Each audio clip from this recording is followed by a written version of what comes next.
All right, welcome to lesson 2. Today we're going to be talking about our new unit, the Cold War. Okay, and so we're going to start in 1945. Okay, the war is over. Germany has been defeated by the Allies, and so remember, our allies include the United Kingdom, it includes France, and it includes the Soviet Union, and also the United States over here. Okay, so the United States, France, the United Kingdom, and the Soviet Union, they have this plan. They got to figure out what are they going to do with Germany now that the war is over. And what you need to understand is that Russia, also known as the Soviet Union, okay, they are a communist country, okay, whereas the United Kingdom and France and the United States, they are a democracy. Okay. So now there's this debate about what is going to be done with Europe following the war. Okay. So the Soviets are now quite powerful. And at the end of the war, the Soviet Union, okay, they had managed to liberate all of this area from the Nazis. Okay, so this is quite a large chunk of territory, whereas the Allies, they had managed to liberate all of this area from the Nazis. Okay, so what we're going to be focusing on today is this area right here in Germany. Okay, so we can already see that that Germany has been kind of split into two, and there's a whole reason for that, and that is what we're going to be talking about for our lesson. So let's go ahead and start presenting. Okay. So here's Europe 1945. This is what we just talked about. After the war, Germany, they need to figure out what they're going to do with Germany. Okay. And so they decide that they're going to split Germany up into 4 parts. Okay. So we have got the each color represents a different country. Blue is France. Okay. Blue here is France. This is the American sector, the green is the British sector, and the red is the Soviet sector. Okay,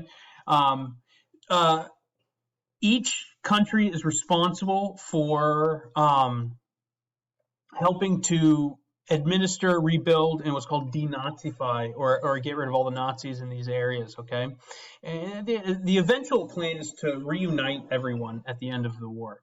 Okay, so the Soviet Union. Okay, remember, if we go back to our map, all of this area right here, Ukraine, Belarus, the Baltic countries, Poland, Romania, all of these areas, they've been liberated from the Nazis by the Soviet Union, which means that they were freed by them.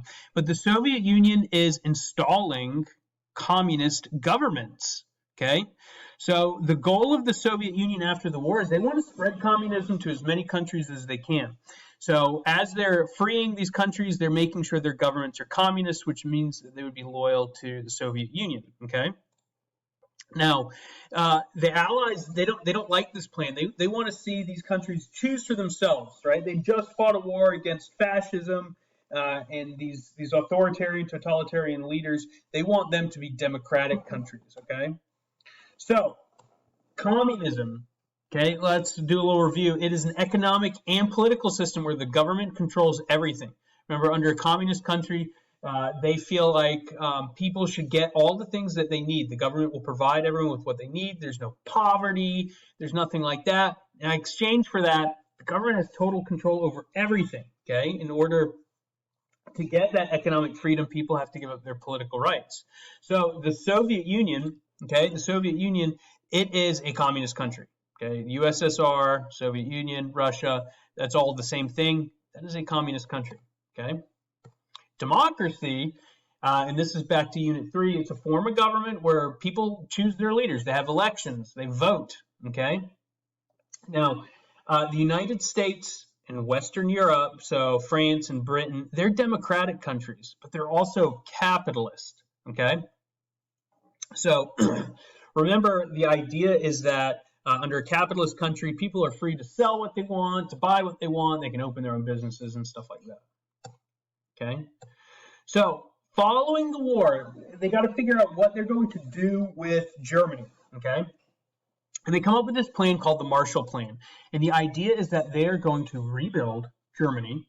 Because remember, after World War I, the League of Nations and the Treaty of Versailles, the Treaty of Versailles basically wanted to punish Germany. And this is one of the big causes for World War II. Well, they want to prevent that from happening. So they come up with the Marshall Plan, which was designed by the United States to rebuild the Allied countries of Europe and to contain communism. And the idea is that, look, if your country is struggling, it's been bombed out, my country comes in, it's like, hey man, we're going to give you some money, we're going to help you rebuild all this stuff, right? You're more likely to support me, okay?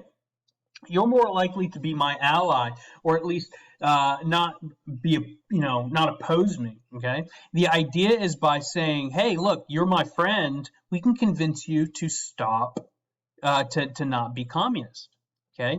This is what we call containment.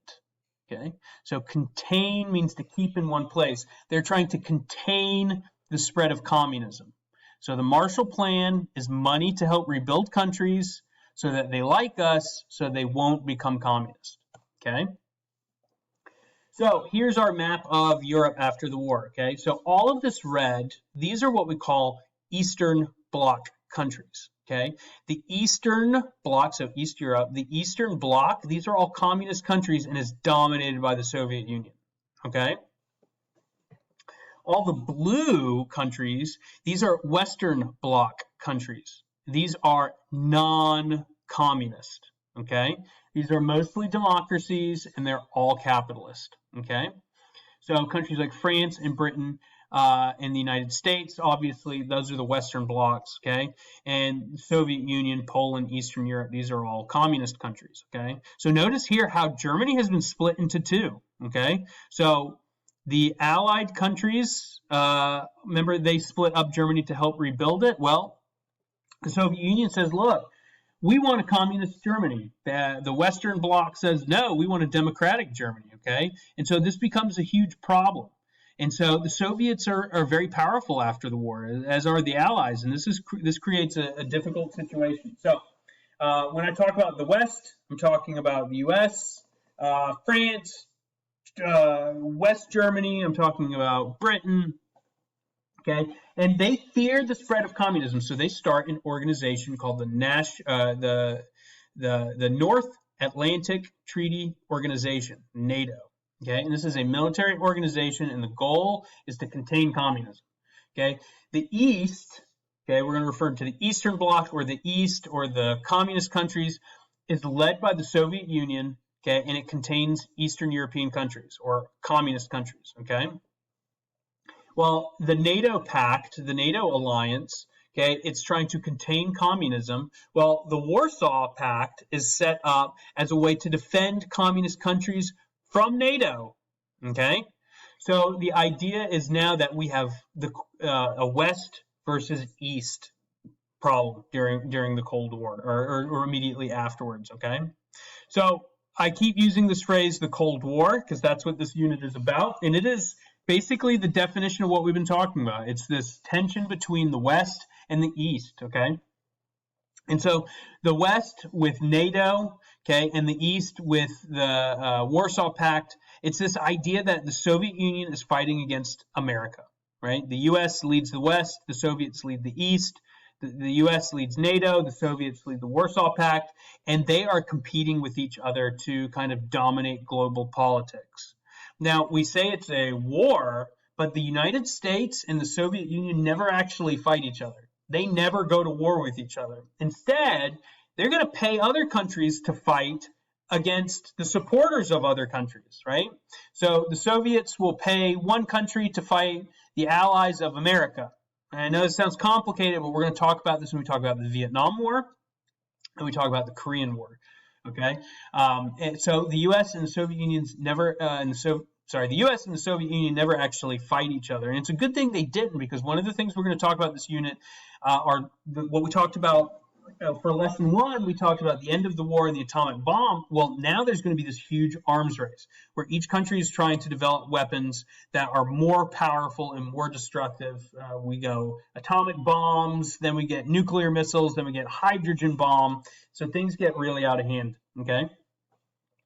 So remember, we talked about how the Soviet Union. Let's go back to this map right here. Okay, so the Soviets own all they control the red part of Germany. Okay, so here we have the British, the Americans, the French, the Soviets. Now this area right in here, this is Berlin. Okay, the capital city of Berlin. And notice how Berlin is also split up. Okay, into several different sections too, and they want to do the same thing here. So the Soviets want a communist Germany. The Western powers do not. So the Soviets decide, well, to get what we want, we're going to blockade, okay, the western part of Berlin. We're not going to let anything in or anything out until we get our way, okay? And the idea is to starve them out. Remember, blockade is preventing things from going in, okay? And they do this, and the Allies, nobody wants a war. World War II had just ended, okay? And so they're like, well, if that's the case, we're going to fly resources into West Berlin like this so that we can supply them so the blockade doesn't affect them. And the idea was, at this point in time, only America has nuclear weapons.